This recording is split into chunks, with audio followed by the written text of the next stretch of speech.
Hemen zuhaitz batek duen altuera da eskatzen digutena.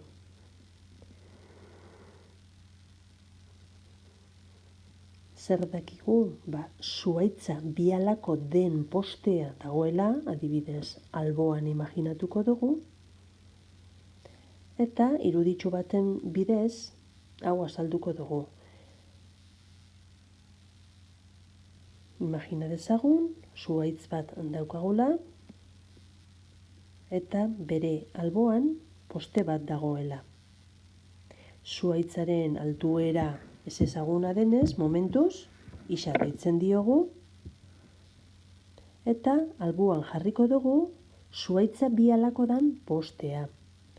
Beraz, hor alboan adibidez poste bat ipinita, postearen altuera zuhaitza bi alako da. Beraz, isaren bikoitza da.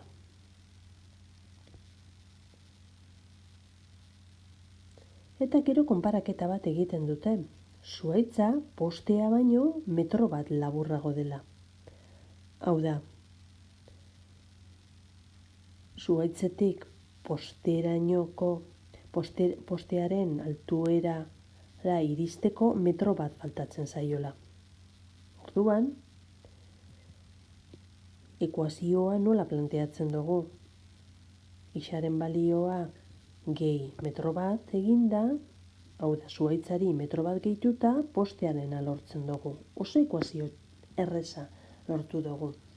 Zatitzaile gabekoa, beraz, lehen mailakoa denez, atalbietatik ezkerreko isa hori kentzen dugu, eta lortzen dugu isa dala bat. Zein da orduan zuhaitzaren altuera? Metro batekoa.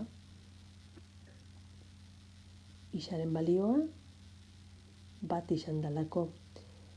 Eta ez dute galdetzen zein dan postearena, baina idaz dezakegu postearen altuera 2 metrokoa dela, ze zuhaitzaren bikoitza da.